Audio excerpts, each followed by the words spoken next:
Tout au long de notre vie, nous sommes élevés pour voir une telle version de ce monde, un réalisme basé sur les expériences standards des autres. Quand nous entrons dans l'éveil des flammes jumelles et l'ascension, nous sommes confrontés à la vérité que les choses ne sont pas toujours ce qu'elles semblent être. Nous commençons à rencontrer le royaume des âmes, le royaume de l'infini. Les réunions de la plupart des jumeaux contiennent des éléments de ce que d'autres personnes ordinaires appellent le surnaturel. Vous avez pu vous y habituer à la synchronicité, les numéros répétés, les chansons qui apparaissent dans votre esprit et vos chakras qui piquent chaque fois que votre flamme jumelle pense à vous. Mais, ne l'oubliez pas, au fur et à mesure que votre voyage progresse et que vous vous y habituez. N'oublie pas à quel point c'est important et ça ne doit pas s'arrêter là. Nous sommes en voyage du monde humain limité vers l'infini. Les flammes jumelles sont toujours appelées à réévaluer ce qui est possible. La vérité est que tout est possible. Les jumeaux sont appelés à être des leaders à cet égard, et beaucoup seront délibérément montrés des expériences et des connexions qui défient tout ce que le courant dominant pourrait jamais expliquer avec les théories actuelles. Au cours de votre voyage, soyez conscient de ne pas être entraîné dans le monde limité et réaliste.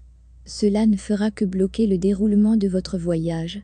Ne vous laissez pas emmêler dans les champs collectifs d'énergie, cela peut vous retenir et vous ancrer dans les mêmes expériences régulières de conflits et de frustration que la plupart des êtres humains éprouvent comme le désespoir, conflit, peur, solitude, culpabilité, se comparer aux autres.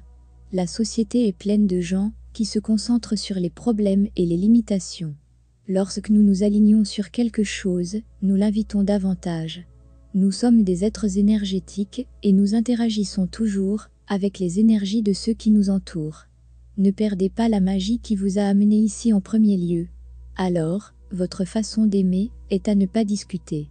L'amour est une action, un sentiment, une énergie, une interaction. Quand nous nous concentrons à simplement parler de l'amour avec les autres et non pas nos flammes jumelles, nous déformons notre connexion. L'amour, entre les flammes jumelles, s'agit d'une alchimie.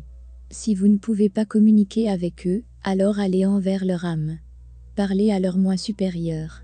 Interagissez avec eux, laissez-les vous embrasser, vous tenir, vous aimer, vous montrer ce qui se passe. L'amour devrait se produire entre vous et votre contrepartie et ne pas être un sujet à discuter avec vos amis et connaissances. Les relations où l'une ou l'autre personne est plus étroitement impliquée avec les étrangers que sa flamme jumelle sont rarement satisfaisantes. Si vous avez peur, alors vous avez encore plus de raisons de vous ouvrir, parce que la peur est un blocage. Laissez le moi infini de votre flamme jumelle vous aimer. Montrez-lui comment vous vous sentez. Éloignez-vous du mental analytique et de désir humain de comprendre l'amour. L'amour est quelque chose que nous faisons et ressentons. Vous ne pouvez pas penser à votre façon d'aimer. Pouvez-vous le sentir? C'est le sentiment, l'énergie qui nous fait briller de bonheur, qui nous soulève. L'expérience de l'amour est comme les étoiles qui explosent, les papillons de lumière dans l'obscurité. Faites, agissez, sentez, envoyez, chantez, appréciez plus d'amour. Il vous attend pour déverrouiller toute votre expérience dans une dimension supérieure.